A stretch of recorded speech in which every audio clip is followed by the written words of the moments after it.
I never thought I'd be sitting here in my quiet little living room, telling this story to anyone who would listen. But life has a strange way of teaching you things you never asked to learn. I found out my daughter sold my wedding ring through a phone call.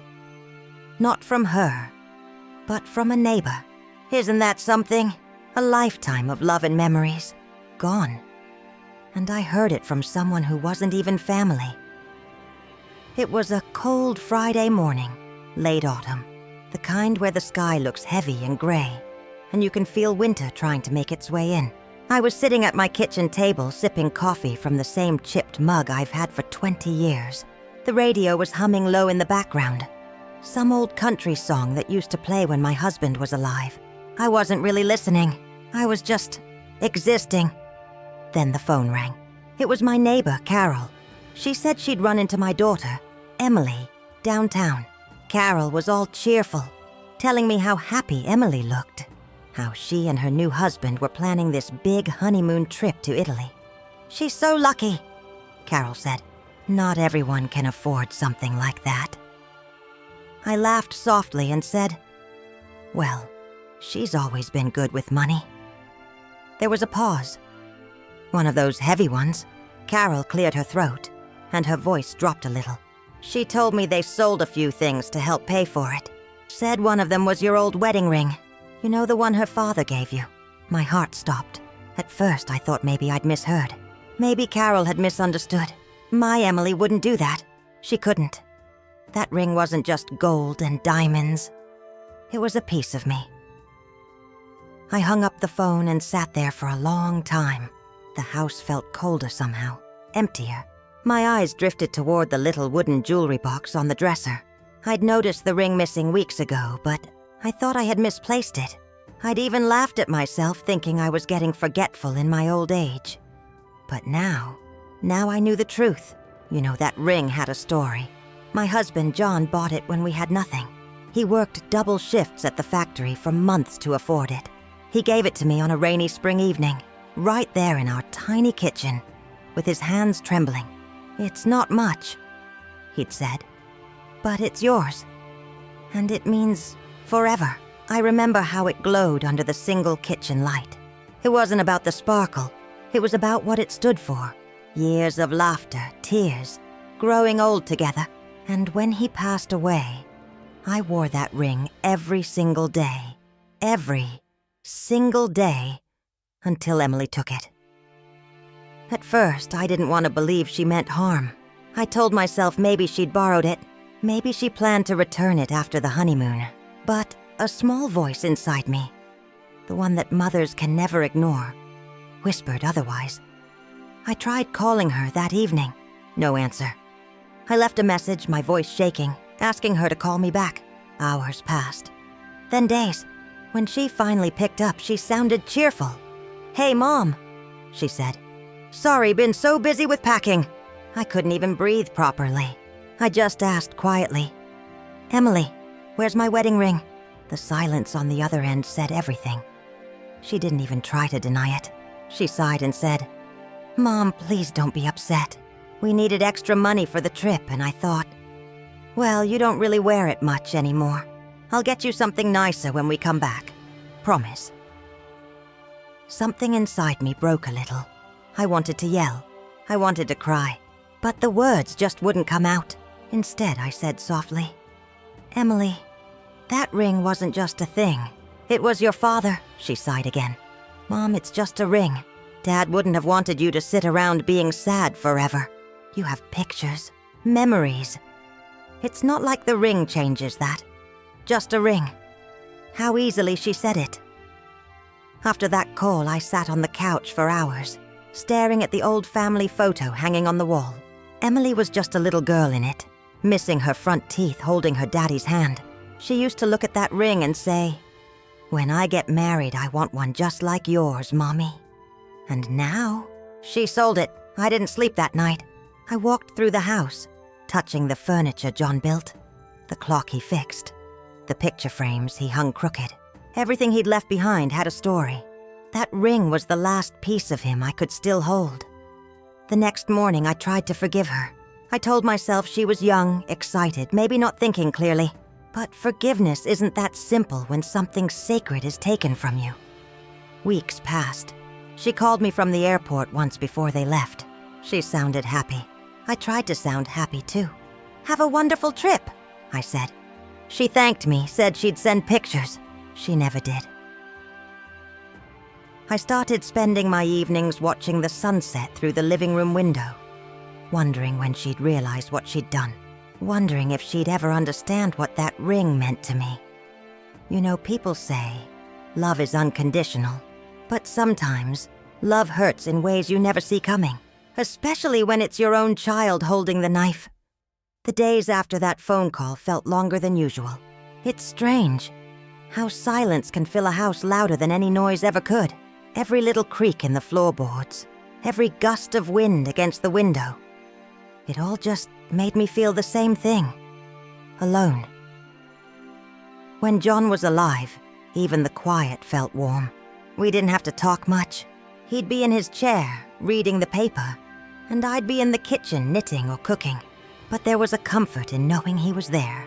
Now, it's just me and the ticking of that old wall clock he bought from a flea market 30 years ago. Sometimes when the clock stops ticking, I panic a little. It feels like losing him all over again. After Emily left for her honeymoon, I tried to go about my days as if nothing happened.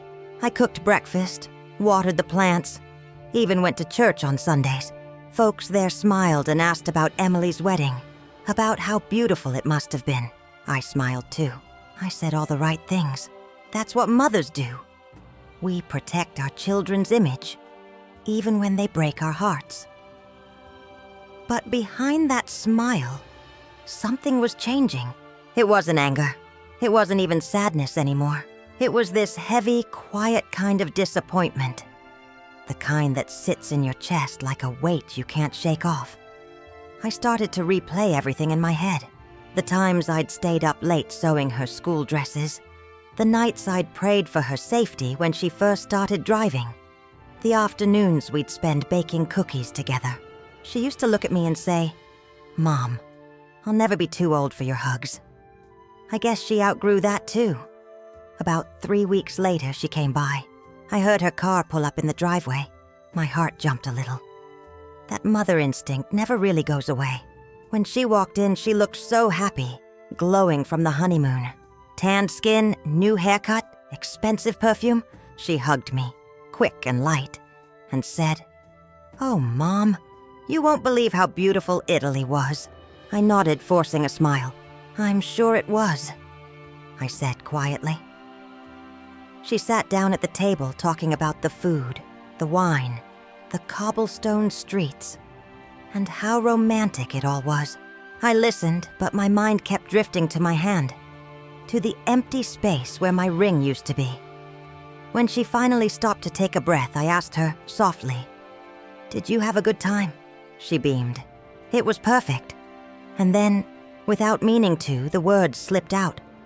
"Was it worth it?" Her smile faded. "What do you mean?" I looked at her. Really looked at her. And for a second, I saw that little girl again. The one who used to hold my hand crossing the street. "The ring," I said. "Was it worth it?" She sighed, looking down. "Mom, please don't start this again." "I'm not starting anything," I said, keeping my voice calm. "I just want to understand." She frowned, her tone sharper now. "It's just a piece of jewelry. You're acting like I sold a person." That hurt more than I can explain. I turned away, my hands trembling slightly, as I reached for my coffee.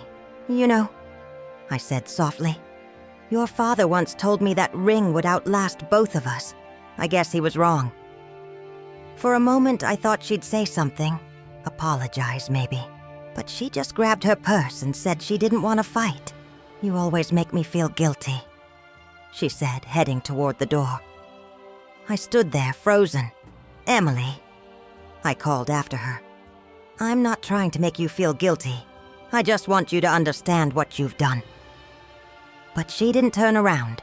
The door closed behind her and I heard her car pull away. That night, I sat at the kitchen table again, just like the night I found out. The same coffee cup, the same empty chair where John used to sit. I took out his old photograph, the one from our wedding day. He looked so young, so proud. I traced my finger along his face and whispered, "I tried, John. I really did." There's a kind of heartbreak that doesn't make you cry. It just settles into your bones, quiet and deep, like it's part of you now. Weeks passed again. She didn't call. I didn't either. I told myself I was giving her space, but deep down, I think I was waiting for her to realize, waiting for her to knock on that door, holding my ring, saying she made a mistake. But that knock never came. I started volunteering at the local library, just to have somewhere to go. The ladies there were kind. They didn't ask questions. They just let me shelve books and talk about simple things like recipes and weather. For a while, it helped. It made the silence easier to live with. Then one afternoon, I saw Emily again. It was at the grocery store. She was pushing a cart with her husband beside her, laughing about something. When she saw me, she hesitated, just for a second, then smiled. "Hi, Mom," she said, like nothing had ever happened. I smiled back, but my heart was heavy. "Hi, sweetheart," I said. We talked for a few minutes about nothing. The weather, her work, the new house they were renovating. She didn't mention the ring. She didn't mention that day. It was like she'd buried it somewhere far away, pretending it never happened. As we parted, she gave me a hug, brief and polite. "We'll come by soon," she said. I nodded, but I knew she wouldn't. When I got home, I sat by the window and watched the sun go down, thinking about how love can change shape over time. How it can go from warm and full to distant and fragile. And yet, no matter what she did, I couldn't stop loving her. That's the cruelest part about being a mother. No matter how deep the hurt, your heart still whispers, maybe tomorrow will be better. Winter came early that year.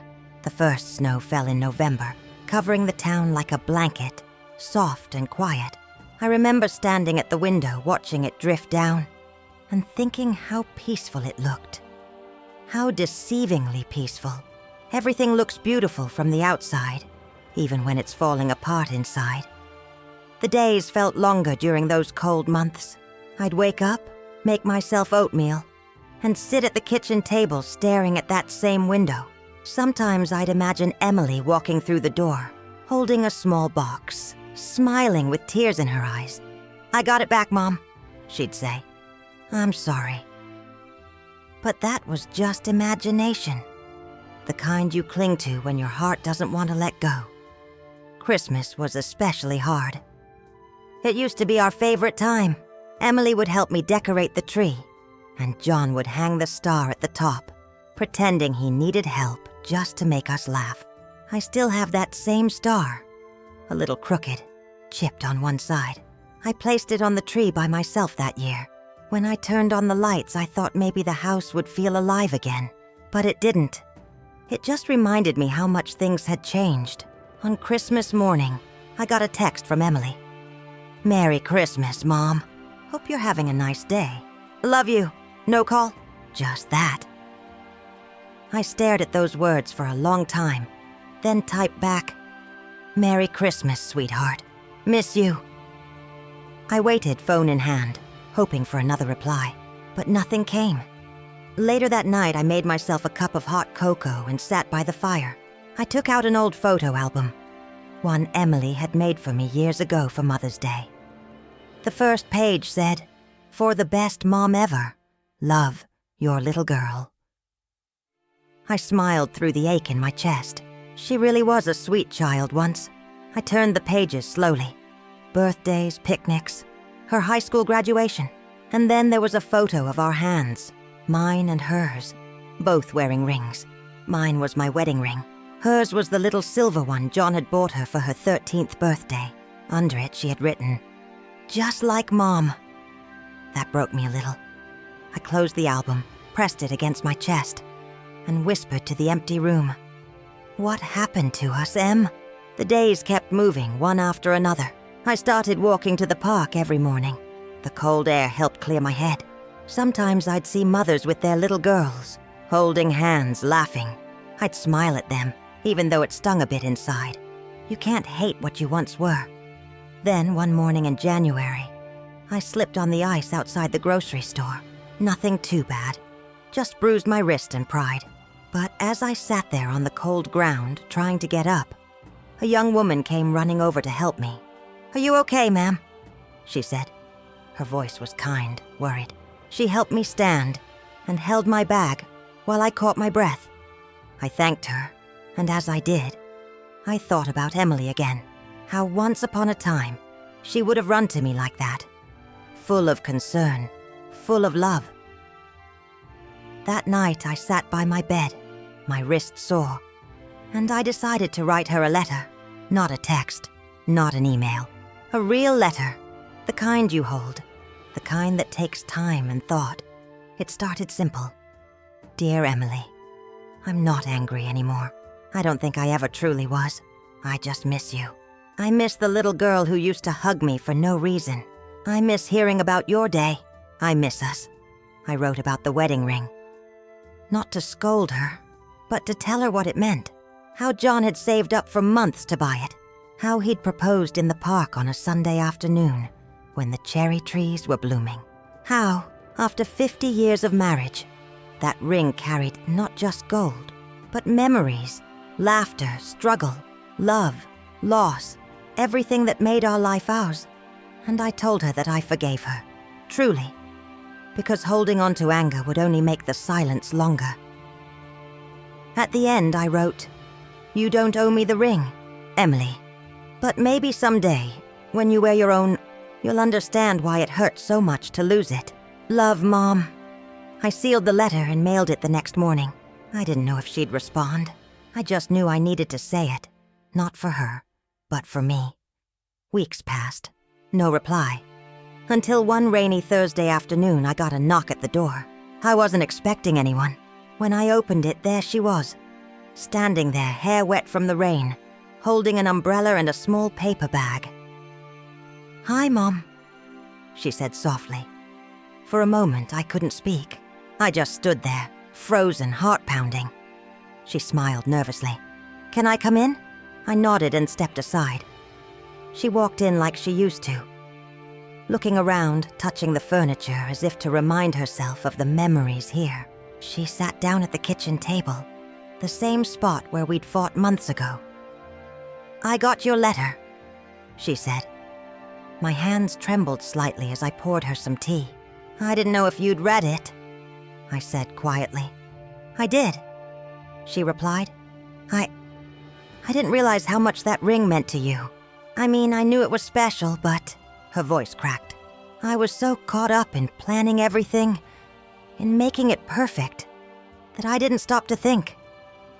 She reached into the paper bag and pulled out a small velvet box.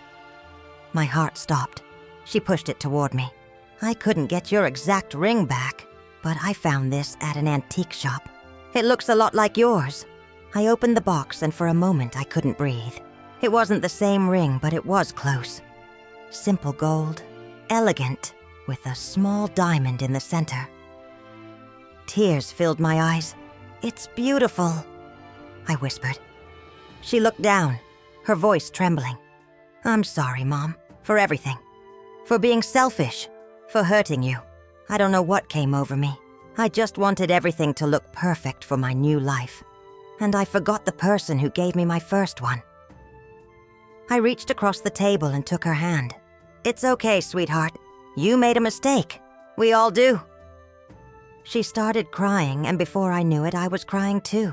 It wasn't loud or dramatic, just quiet tears that washed away months of pain. We sat there, holding hands, the rain tapping gently on the window. After a while, she said, "Can I come over more often?" I smiled through my tears. "You never stopped being welcome, Emily. You just forgot the way home for a little while." After that night, the house felt different. Not because anything had changed physically, but because the air finally felt lighter. like a window had been opened after a long, stale winter. Emily started coming by more often. At first, it was once a week, just for coffee. Then twice. Then, before I knew it, she was bringing groceries, asking if I wanted to watch one of our old shows together. She'd plop down on the couch with her cup of tea, and we'd watch those same reruns we used to watch when she was a teenager. The ones where we'd laugh at the same jokes no matter how many times we'd seen them. It felt strange, that quiet comfort returning after such a long storm. Sometimes when she'd laugh at something funny, I'd catch myself just staring at her. That same face I'd kissed 1,000 times when she was a little girl. One afternoon, she showed up with a small box. "Found this at Dad's storage unit," she said. "Thought you'd want it." Inside were a few of John's old things. His watch, some letters, a few faded photographs. My breath caught when I saw one in particular. It was our wedding photo. He was in that simple black suit, and I was wearing the same ring Emily had sold. I traced my finger along the picture, the edges soft from age. Emily sat quietly, watching me. "He looked so happy," she said softly. "He was," I replied. "And so was I. We didn't have much, but we had enough." She nodded, her eyes glistening. "I wish I'd known him better. I was so young when he passed." I smiled sadly. "You had his laugh, you know. Every time you laugh, I hear him." She smiled too, that small, teary smile that both hurts and heals. After that, we began talking more openly, about everything. Not just about the ring, but about all the little cracks that had formed between us over the years. The arguments, the misunderstandings, the way life had quietly pulled us in different directions. One evening, as the sun was setting, she asked me, "Did you hate me, Mom, when I sold the ring?" I shook my head slowly. "No, I was hurt, deeply, but I never hated you. You're my daughter. There's no room for hate where love still lives." She looked down, fiddling with her sleeve. "I don't deserve you." I reached over and placed my hand over hers. "Maybe not, but neither did I deserve the patience my own mother had with me when I made my mistakes. That's how it works, honey. We keep loving, even when it hurts." We sat there for a while, just letting the silence hold us. A silence that wasn't empty anymore. The next few weeks brought small changes. She'd call me before going to bed, or send a picture from her day. Her garden, her cat, her dinner. Silly little things that meant more than she realized. I started to feel alive again. Like maybe there was still some spring left in my old heart. Then one afternoon in March, she called and asked, "Mom, what are you doing this weekend?" "Nothing much," I said. "Just the usual." "Well," she continued, "Michael and I were thinking of having dinner here. Just us. I'll cook." I hesitated for a second. That old fear of being left out tugged at me. "You sure?" She laughed. "Yes, Mom. I'm inviting you to my house this time." I couldn't help but laugh too. "Well, in that case, I'll bring dessert." When Saturday came, I baked an apple pie, John's favorite. The smell filled the kitchen, and for a moment it felt like old times again. At Emily's house, she had everything set up beautifully. Candles on the table, music playing softly. The kind that fills the quiet without taking it over. Michael greeted me kindly.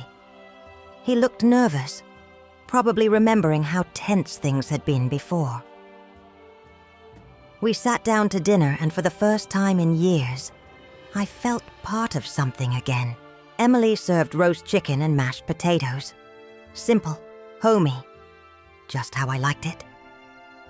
As we ate, she talked about her work, about little things she'd never mentioned before. I listened, smiling, nodding, soaking in every detail like sunlight after too long in the shade.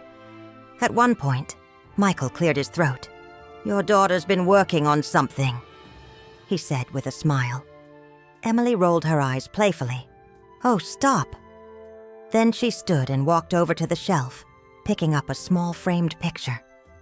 "I made something for you, Mom," she said, handing it to me. It was a collage, photos of our family through the years, carefully arranged around a quote in the center. The quote said, "The things we lose have a way of finding their way back. Not always the same, but sometimes even better." In the middle, where the quote sat, was a picture of me, Emily, and John from years ago, all smiling, arms around each other. I felt tears gathering, but this time they didn't sting. They felt warm, healing. I looked up at her. "It's beautiful," I whispered. She knelt beside me.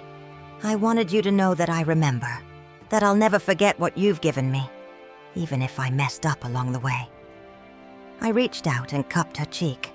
"You're my girl, Emily. You always will be." That night, when I came home, I placed the collage on the mantel next to the new ring she'd given me. Not as a replacement, but as a reminder. Because that's what forgiveness does. It doesn't erase the past, it gives it new meaning. As I turned off the lights and looked at the photo one last time, I whispered, "John, she came home." It's been almost a year since that night at Emily's house. The night I realized that love, no matter how bruised, always finds its way back home. Life has gone quiet again, but in a peaceful kind of way. The mornings are slower. I still wake up early, make my coffee, and sit by the window. But now, there's something different about how the sunlight falls into the room. It feels softer, kinder, as if even the light has learned to forgive. Sometimes I still reach for my hand and remember the old ring. My finger feels bare, yes, but the emptiness doesn't ache like it used to. It's strange. The pain that once felt unbearable has turned into something gentle, something that reminds me that I loved deeply, and that love was real. I keep the new ring Emily gave me in a little box on my dresser. I don't wear it every day. Not because it isn't beautiful, but because I want to remember that love isn't about what's on your hand, but what's in your heart. Every few weeks, Emily comes over for dinner. Sometimes she brings Michael. Sometimes it's just her. We cook together, we talk, we laugh. We've both learned to fill the silence with love instead of distance. Last week, she brought me a scrapbook she'd been working on. She said she'd started it after that night when she found my wedding photo. Inside were memories from our life. Pictures from birthdays, Christmas mornings, family picnics, even a few drawings she'd made as a child. On the last page, there was a letter. It read, "Mom, I can never undo what I did, and maybe I don't deserve the grace you've shown me, but I want you to know, I finally understand. I used to think love was about grand gestures, weddings, honeymoons, gifts, but it's not. It's in the quiet things. The way you stayed up when I was sick. The way you listened when I didn't deserve it. The way you forgave me when I broke something I couldn't replace. That ring wasn't just jewelry. It was your story, and I promise I'll never forget it again. Love, Emily." I sat there for a long while reading that letter over and over. Every word felt like a tiny piece of the past being gently put back together. And I realized something. Maybe it wasn't about the ring being lost. Maybe it was about what it taught us when it was gone. We lose things all the time. Rings, photographs, moments, even people. But sometimes those losses have a strange way of guiding us home. John used to say that love doesn't disappear. It just changes shape. And maybe that's what happened here. The love between me and Emily changed. It broke. It bled. It healed. And then it grew stronger. The other day, as I watered the flowers in the garden, Emily stood beside me, humming softly. The same garden John planted for me all those years ago. The roses were blooming again, bright and full, just like before. She looked at them and smiled. "You've kept them alive all these years," she said. I smiled back. "Some things are worth keeping. And maybe that's the truth of it all. We can't keep everything. Not rings, not time, not even the people we love forever. But we can keep the moments, the forgiveness, the love that grows quietly after the storm.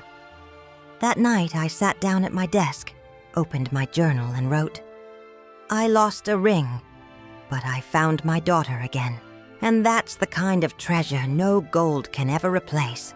Then, for the first time in years, I closed my eyes and felt at peace. If you're listening to this, maybe you've lost something too. Something you thought you'd never get back. Maybe someone you love hurt you in a way that words can't fix. I understand that pain. I've lived it. But let me tell you this. Forgiveness isn't about pretending it didn't hurt. It's about choosing to let love have the final word. Because when we forgive, we stop carrying the weight of what's gone and start embracing what's still here. And sometimes, that's all it takes to heal. So if you're sitting there thinking about someone you miss, someone who hurt you, maybe it's time. Pick up the phone. Write that letter. Don't wait for the perfect moment. Just start, because love, real love, is worth finding again.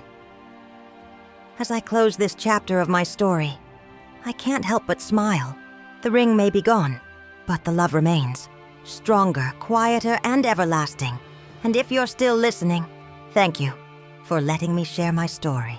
For remembering that even in loss, there can be beauty. Because sometimes the things we lose lead us right back to where we belong.